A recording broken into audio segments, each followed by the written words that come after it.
you're going to get that 2 or 3 or 4 tenths of a second. We know the track's going to be a bit faster, but just those drivers themselves should be able to push up a little more. And that's the objective, is to get better in every session. Take what you've learned, add it to the pile of knowledge that's already inside. And if you have a teammate that also is better in one portion of the track than you are, there's an opportunity to learn from your teammates as well by overlaying data and looking at where a teammate is better, perhaps in the slower part of the circuit, where you're better in an earlier part of the circuit. It's an opportunity for the sharing of information. That's why those debriefs and those conversations are so important after each session. It allows everyone to share information and improve the performance of the entire team.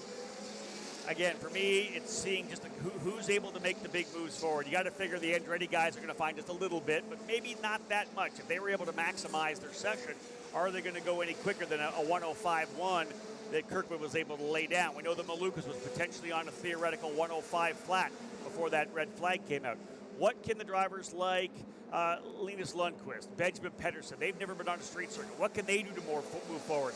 How much better is Lundqvist Racing going to get? Because they were not strong. They were 11th and 12th. That is unheard of for Lundqvist Racing with two very talented drivers. How much better are they going to get here in terms of engineering, making adjustments? That's exactly the team I was going to focus on. You're used to seeing the Lundqvist drivers further up in the field, but we were well back outside the top 10. Both drivers outside the top 10, which was also the puzzling part in terms of Lundqvist. If you're with us at the Grand Prix of St. Petersburg and looking on the big screen, taking another lap with Stingray Robb as he's making his way around the backside part of the course, and here's that left-hander as the frame just freezes as he's heading towards that left-hander to take you back out. There he is, through okay, and now again back up, accelerating towards the final couple of corners, and then that double apex 13-14 to get you back out onto the front straight. It's one continuous turn, or is it two turns? It was sort of two turns the way Stingray Robb just went through it. Yeah, if you get the car to rotate, it's one turn, right? You're in, the car rotates, you're not having to keep the wheel on it. Anytime you have the wheel turn,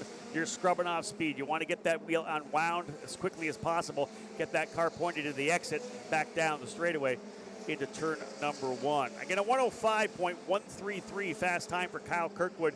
The pole run for race number one. We're down to a 106.053, about a second off. And that's David Malukas for HMD Motorsports, the Illinois driver in the number 79, going P1 right now. We are just 6.5 minutes in. Again, a 30-minute session for these guys in Indy Lights, so still over 23 minutes to go. Linus Lundqvist now up into the second spot. Kyle Kirkwood third, Daniel Frost in fourth, and Christian Bogle actually holding on to P5. He was 13th, a 106.2 last time by. Bogle a 107.2, so he too about a second off. A lot of drivers, I think, just getting a feel for the changes they made. I expect to see them come in potentially to go to fresh rubber. As we saw in the earlier qualifying session as well, we're just past the 7-minute mark. There was the speed that has started to drop quickly in the first couple of minutes. We'll probably see a bit of a leveling off. Now the speeds will continue to come down, but in much smaller increments. Then when we get to the last 5 or 7 minutes of this 30-minute qualifying session here on the Straits of St. Petersburg, and the fuel's burnt off, that's when the opportunity comes once again to put in that heater lap late in the qualifying session. Maybe it takes you up towards the front of the field, but there will be a slower reduction in the speeds coming up over about the next 15 minutes or so. Toby Sowery on the pit lane right now on the number 51 machine. Not sure what's going on with the Lundqvist Racing driver. Christian Bogle laying down another good lap, a 106.9. He's now P10 with Malukas still on top, down to a 105.4 now. So Malukas just about 2/10 off the best lap he took. Great shot of the drivers at this part of the racetrack. See how close they are to the wall coming down into turn number one. Todd and I up in the far right side of the grandstand suites. You see, that's our perch here in the Cooper Tire Broadcast Center. Perhaps Toby Sowery and that Lundqvist team is one of those that decided to make a few changes after that earlier qualifying session, sent him back out on older tires, and then now the opportunity after seeing how those changes have worked, they can decide whether to go back, make further adjustments before putting on another fresh set of rubber. Yeah, that's the interesting thing. If you're able to come back out on the tires that you already qualified on, you make those changes because you almost want to have the exact same platform, right? You finish the session, you were really good at the end. As David Malukas said, he was on a flyer to go a 105 flat. Then you bring it in and you're done. Those tires are pretty good shape still. So if you make the change to the race car at that point, you have the same platform. You haven't introduced a new variable in a different set of tires. You're exactly the same platform. If you wanted a little more positive front end, you could do that, a quick touch. and that's what will give it to you. And that's exactly what happened back in USF 2000 to Kiko Porto, as he was able to steal the pole away from Christian Brooks. We had that late red flag.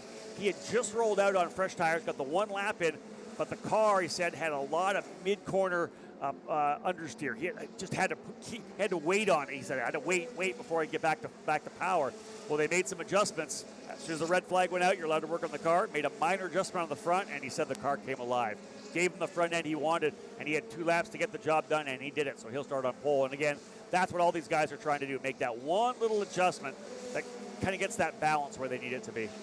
Kyle Kirkwood's just fallen down from 4th to 3rd, but we've seen him move up a little bit in this session as well. Started off that earlier qualifying session as well. Wasn't particularly fast, didn't show an awful lot of speed early. He was kind of hovering around the bottom half of the top 10, but as the session progressed, he got quicker and quicker as well, starting to show a little bit more speed here in qualifying session number 2 as we reach the 10-minute mark. Yeah, only a third of the way through this now. Another 20 minutes still to go. And I don't know that guys are going to come in to get tires. I didn't get a chance to talk to find out whether fresh tires were going on. We saw a number of drivers out on stickers. Will you try that final set? I don't know if you want to save them. Again, tire strategy, one of the things that is open. Obviously, the great thing about we're a spec series, everybody's in the same Cooper tires, the same DeLara chassis, the same engine. We talk about the fact it's the people involved, right? It's the driver, it's the engineering staff, the mechanics. It's the strategists too. You know, how are you going to play these 4 sets of tires over 5 sessions? That's the key. And some guys will, like we said, will wait, potentially give away one qualifying session to make sure they have a really good set of tires for a race. All depends on where they qualify. And with the second race of the 2 being 5 laps longer, that comes into the consideration as well. Do you want that final fresh set of tires that you can put on for race number 2 to maybe have a little bit more left at the end? Maybe you sacrifice a spot at qualifying if you feel you can make up more than 1 spot or 2 spots in the final stages of race number 2. And again, that's where the strategy comes in. That's where all the discussion and debrief takes place. And push the pass back this weekend. We didn't have it at Barber Motorsports Park after an issue in practice.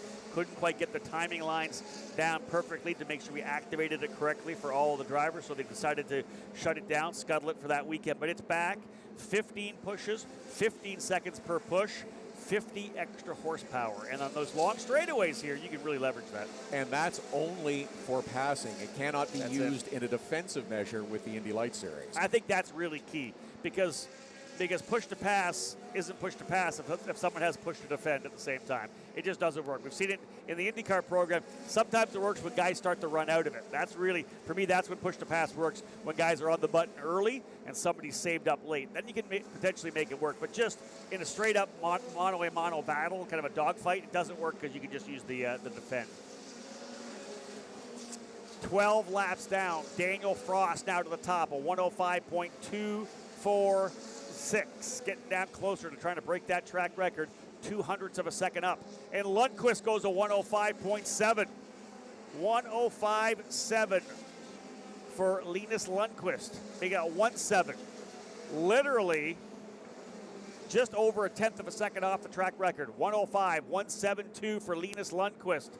You think he picked up street racing pretty quickly? I was going to say, I think we've answered our earlier question that Linus Lundqvist was embracing the challenge of racing around a circuit in the city streets that's built temporarily with concrete walls around it. Linus Lundqvist is embracing it. He is coming off a sensational year where he won just about everything. 15 to 16 or something like that. It was an unbelievable season, and then has made the move now to the Indy Light Series. And in the early going, he showed great speed a week ago, winning from pole in race number 1. Also had himself a good race number 2, and has been fast here again on the streets of St. Petersburg. Here's your top 5 now. Here as we close in on the halfway point. Linus Lundqvist, a 105.172, your point leader in the 26 for HMD Motorsports with Global Racing Services, or Global Racing Group rather. Lundqvist P1 by 14 thousandths of a second over Kyle Kirkwood. Kirkwood pulling the number 28 machine into pit lane here right now. The road to Indy decal on the side of that machine. Scholarship winner, having won the Indy Pro 2000 championship back in 2019. He's P2. Daniel Frost in the 3rd spot. David Malukas in 4th. Devlin DeFrancesco in 5th. The interesting thing, 4 of the top 5 drivers in the grid right now are all Indy Pro 2000 race winners. Linus Lundqvist, of course, coming straight over into Indy Lights. Everybody coming into pit lane. You got to believe this is the time when we're going to go to fresh rubber. 16 minutes still to go, and we got a full pit area. everybody's starting to roll in. Toby Sowery currently in the 6th spot. Alex Peroni 7th. Benjamin Pedersen 8th. Stingray Robb 9th. Robert McGinnis in 10th position. 11th is Nikita Lastashkin. 12th is Saravalli, Antonio Saravalli, who was 9th in the opening qualifying run. And Christian Bogle, 1.1 seconds separate all the field, the entire 13-car field, 1.1. Those drivers are doing a good job a little bit further back as well. But right now, track's going to go quiet here pretty soon, I think, because almost everybody coming in with, just 15 and a half or the halfway point, Todd. And everybody to pit lane, try to chase, see what they can do to maybe dial things in a bit to go after Lundqvist. Looks like it's only Devlin DeFrancesco and Toby Sowery who are out on course at the moment. Everybody else along pit road as we reach the midway point of the session, and a lot of fresh rubber going on these Indy Lights machines. And the process will be the same. To move out onto the course once the change is complete, bring them up to temperature. Do it in the right way. Don't over-aggressively scrub the tires or dive bomb it into corners to try to heat them up too quickly and risk a problem. You want to bring them up to temperature properly, continue to burn off the fuel in these Indy Lights cars, and give yourself the opportunity in the final few minutes to put in that fast lap. DeFrancesco now into pit lane as well as we're on board here. You can see Ricardo Juncos having a heart-to-heart chat here with Stingray Robb, getting a feel for the car itself. Stingray currently in the 9th position, a 105.958, just over 0.7 of a second back. They'll decide on the adjustments they want to make to the Juncos Dallara IL-15. Lundqvist up top, and only Sowery out on the racetrack, but he did wait a bit to get on track. He, I remember, had potentially, we thought he might have had some issues, might have been just waiting on pit lane. Other drivers with 10, 11, 12 laps, only 8 laps for Sowery, and he'll put lap number 9 in the books.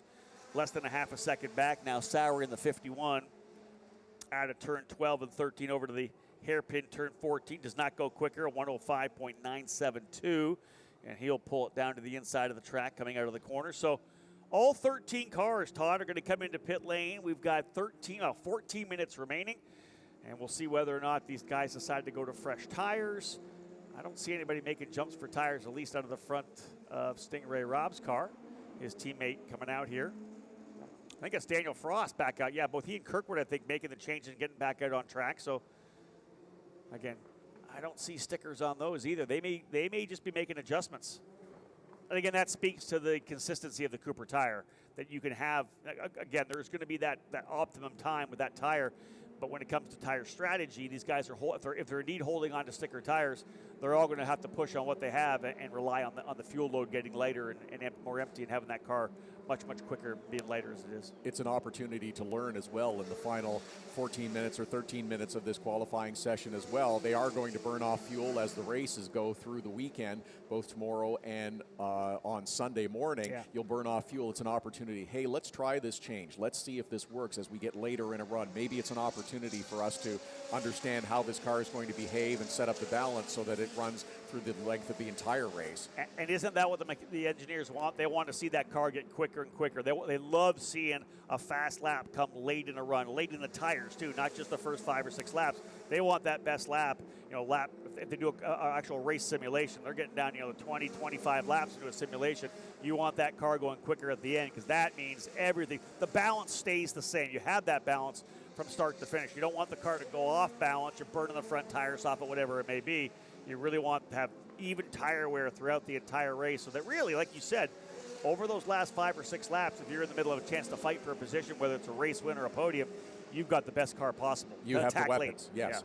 Yeah, you have to have it in the arsenal, right? Linus Lundqvist remains up on top. He also remains in pit lane, a 105.1722, the quick time, just a shade off the track record here at the Firestone Grand Prix of St. Petersburg. There's a runner with fresh tires out. You can just see the stickers flashing by. They won't last for very long, but somebody's going to try. You knew that at least one or two might give it a try, and again, that's the choice and decision that's made in terms of strategy.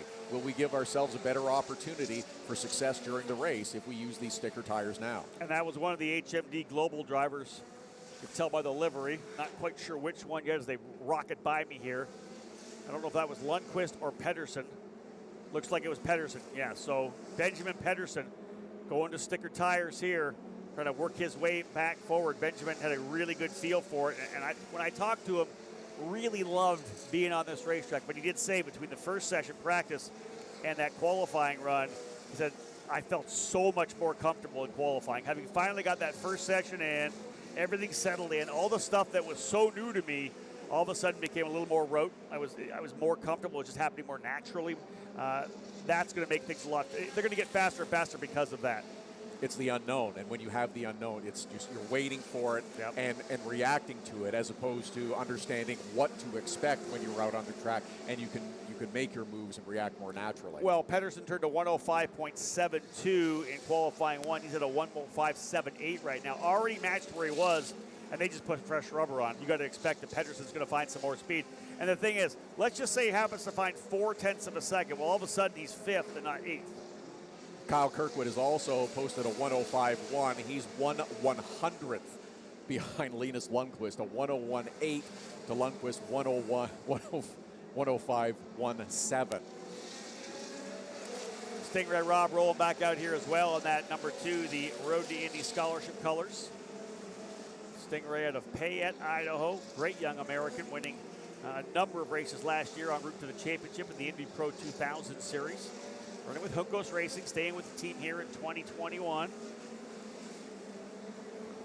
Peter Rossi, his business manager, part of the program for Stingray Rob.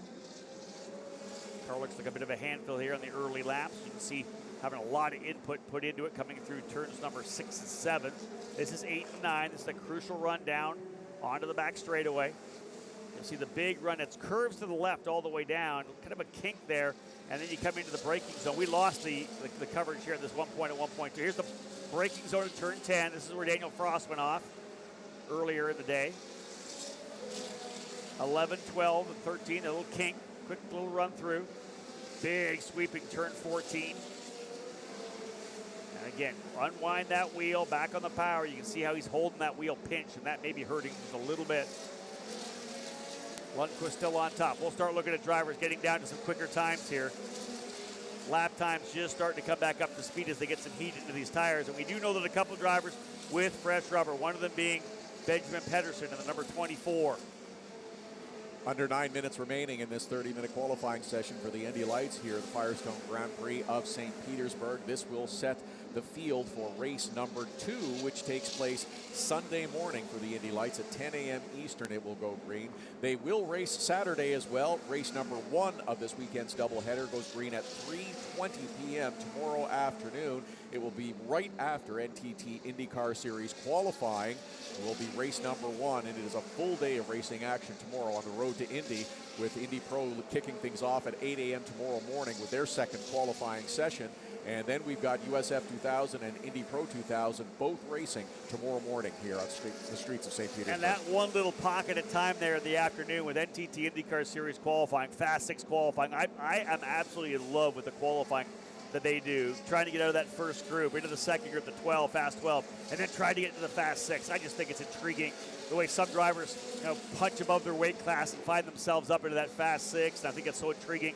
From there, right to wheel racing of the guys that'll be in that qualifying session next year. That's what I love about this road to Indy. It's essentially like coming to a minor league baseball game where you get to see everybody. Coming to a major league game, well, before the major league game, you get single A, double A, and triple A. You get to see everything. And for me, awesome. I love the fact that you get a chance to see the future stars of the program. And they're on display right now in qualifying. Alex Peroni getting a little bit there, Todd. He works up to P6, able to get past salary, 105.567 for Peroni. Looking for some times coming out here of Pedersen, and I just don't see him laying the lap times down yet. A 108.9 last time tells me that maybe cooling the tires off a little bit. Just under 7 minutes remaining in this session now. Linus Lundqvist, Kyle Kirkwood, Daniel Foss, David Malukas, and Devlin DiFrancesco are the top 5 in Indy Lights qualifying. There, Devlin DiFrancesco's fallen down a little bit. He won't be happy now. He seemed to be running third through every session, but now he'll be motivated to try to move back up. Here's the thing that I'm looking at here right now, and I had said this before. I've been very honest about it. When Linus Lundqvist came into Indy Lights, for me, he was an unknown. I said this in the offseason. He raced in the FRA program, won a ton of races, ended up winning the championship. But I questioned the depth of the field. He wasn't running these particular racetracks. He wasn't going to run Road America. Hadn't run a lot of the tracks that we run. Had never been on an oval before. That'll be another test for him. but the street circuit was the one. I'm like, he's never been here before. These guys are going to have an edge up on him. If he comes out of here with the qualifying on P1 in his first weekend on a street course, having just got 2 sections in, I already think the kid's the real deal, but this is going to literally put a mark on him trying to win this championship, knowing that whatever challenge we throw at him, he's going to rise to the occasion. That says a lot. What a confidence builder for him as well, and confidence a key, as David Malukas just bests him now by 2/100ths of a second. So look at 9/100ths of a second, top 4. Not even a 10th of a second for the drivers in the top 4. David Malukas, Linus Lundqvist, Kyle Kirkwood, and Daniel Frost, less than a 10th of a second. This is incredible, the amount of the competition level we have here this year. And now Devlin DiFrancesco in there as well. Oh, why not? Let's make it the top 5. So top 5 within a 10th, less than a 10th. Devlin DiFrancesco to P4, 105.2393 for the young driver out of Ontario. He lives, I believe, in Miami, Florida now. Like many Canadians, has relocated to the south. Kirkwood back to the top. 105.06. That's not quite yet the track record. A 0.39. No, Daniel Frost. We've done it. New track record for Indy Lights. A 10. What? It's another new record. Yeah, but by 0.3 of a second. David Malukas just laid down a 104.742. That is almost 0.3 of a second faster than the track record, which was held by Pato O'Ward. Pato in the NTT IndyCar Series paddock. You are no longer the Indy Lights track record holder. That belongs to David Malukas for now, provisionally, of course. That is smashing the record by 0.3. The first driver to get down that low. Devlin DiFrancesco has just gone quicker now. Wow. Almost a 105 flat, a 105.0062, thousandths and 10,000ths. But David Malukas still the quick time, and you wonder if they found something, and I would suspect that fresh tires are perhaps also part of the equation here in this last half and the last couple of minutes of this session. But that is a wicked lap from David Malukas. Oh, it's 0.4 faster than Kyle Kirkwood in qualifying number 1. They are laying it down right now. David Malukas right up there. Here we are talking about Linus Lundqvist. He's P5 right now. I'll stand by what I said. This kid is a phenom as well, and just to be even in the top 5, I think he'll find another lap here before it's all said and done. That was his fast lap last time by as well. 3.5 minutes still to go. It's Malukas in the 79, DiFrancesco in the 17, Frost in the 68, Kirkwood in the 28, and Lundqvist in the number 26. And again, it's Andretti looking very good up here. 2, 3, 4, 7 as Robert McGinnis has moved to P7. A new track record from David Malukas, a 104.7423. A huge gain, and what an absolute lap from David Malukas to smash that track record. Under 3 minutes remaining, and this is what we saw in the first session. We did have that late red flag, but it was in the last couple of minutes that we saw the quickest laps of the day. Maybe somebody's got something for David Malukas. I don't know if they can best it, get 0.3 in the last 3 minutes, but that's a big jump. It caught me off guard because it was a 104.7. He just knocked it down to a 104.6. But to see the 7, I was completely caught off guard. A what? To be that much quicker. And he gets down to a 104.6. He's 0.3 faster than DiFrancesco. DiFrancesco would have the track record, as would Daniel Frost. But again, Malukas has literally obliterated the time. And again, we talked about this. He was on a flyer, thought he was going to go 105 flat before the red flag for Peroni in the opening session. Speaking of Alex Peroni in the Carlin machine, he is in the 6th spot at 105.2389 for Alex Peroni for Carlin. Hunkos drivers 8th and 10th right now. Stingray Robin to pit lane, so that'll be it for Stingray. Sowery now in 8th. A little bit of a surprise for Hunkos Racing being as far back as they are right now. Malukas up top. Kirkwood moves to 2nd. Another driver below the 105 mark. So Kyle Kirkwood in the number 28 at 104.843. Malukas still P1. 0.2 up. Minute and a half to go. 4 drivers under the old track record, going all the way down to Daniel Frost, who was also under that track record. Held it ever so briefly before he was bested, and David Malukas has smashed it and bettered his own time as well. 104.6491, 20 laps done. It's about a minute left in this session. I don't know that anyone has anything for David Malukas, but this is the time where you're trying to eke everything out of that final lap, knowing that the checkered flag is coming. Yeah, agreed. You know the car's getting light. If you have a feel that the tires are still there, you keep pushing hard. You don't make the mistake, though. If the car's not the way you want it, even though it's getting lighter, you got to watch yourself here. This is where that patience and experience comes into play again. You don't throw it away, damage up a car, knowing that you probably couldn't have improved on your qualifying. I'm looking over at lap times right now and seeing who's got quick. Most guys are backing down into the 105s again, where they're not potentially close to getting quick. Frost, though, backed it up with a 105 flat. That's a 10, right, same as his lap time, 500ths off. 30 seconds remain. Malukas, a 104.7 to a 104.6. He's got consistency. David Malukas looking to try to get back up here again. He's got that race win in the second round at Barber Motorsports Park. Lundqvist, the point leader, back in 6th position here. Just wasn't able to capitalize at the end of the run. Lundqvist back by a half a second. David Malukas seems to be wanting to do his best to make up any of that ground he lost in race number 1 with that problem in the opening lap at Barber Motorsports Park a week ago. As you mentioned, came back with a victory in race number 2 and has set a sensational time here qualifying for race number 2 as the checkered flag comes out. Session wrapping up. Final lap for these drivers here. DeFrancesco into pit lane. Saravalli, Robb, Lostoshkin, Bogle, Lundqvist, Kirkwood, all into pit lane. David Malukas looking to get his second pole position of the 2021 season. Everyone by the timing line. Just Sauer and Pedersen still to come. McGuinness as well has not yet come across, I believe, the timing stripe. David Malukas does. 104.6491. Here come the remainder of the drivers. Sauer jumping up to 6th. Big final lap for Toby Sauer to get to P6 outside of row 3. McGuinness now across the line as well. Bogle will be the final, he and Bogle, final drivers to come across. 1.1 seconds, first all the way back to 13th with Bogle, or does Christian get a little bit more in this last lap? This last one was his best, actually. Doesn't go any quicker, but a 105.826. His 22nd lap, the best for Christian Bogle. 1.2 seconds, less than 1.2, separating all the 13 drivers. Good field of competitors here. But David Malukas in the number 79, P1, almost 0.2 quicker than Kyle Kirkwood.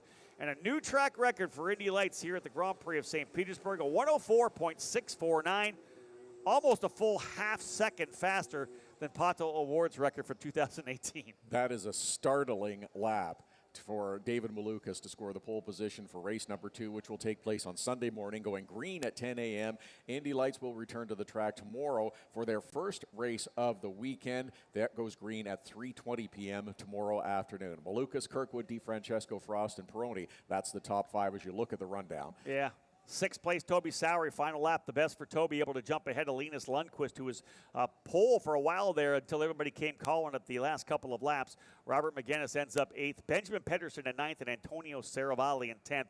Those of you listening here trackside, and those of you who will be watching the races coverage internationally as well. Of course, the IndyCar Radio Network will be back tomorrow. Nick Yeoman, the anchor, will be alongside the voice of the Indianapolis 500, Mark Janes. Of course, Davey Hamilton, our driver analyst, will be involved as well. Jake Query and Michael Young will be in the corners to call this event. I'll be on pit lane along with my friend Ryan Marine as we get set to go for 2 Indy Lights races this weekend. Again, those of you listening here on Sirius XM, thank you so much for tuning in. On behalf of everyone from IndyCar Radio and the Road to Indy and Todd Lewis, my name's Rob Howden. Bye for now.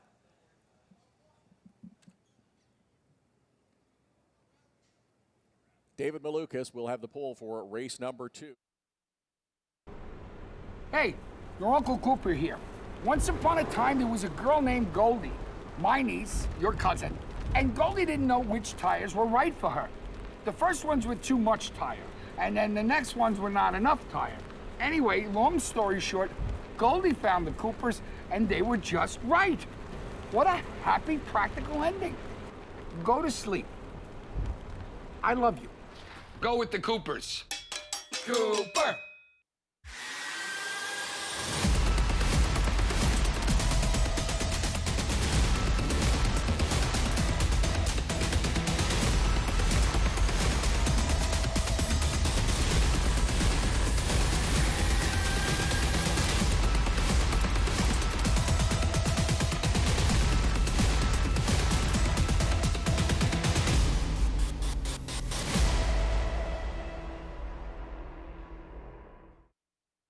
karting and motorsport enthusiasts. Lucas Oil School of Racing is America's #1 Formula Car race school. Enjoy modern paddle shifters, pit speed limiter, and onboard video along with integrated data systems. Get started today with our 2-day basic or advanced course. Lucas Oil School of Racing is the official school of the Road to Indy. We can also qualify you for your SCCA license. Get started today by visiting us at www.lucasraceschool.com.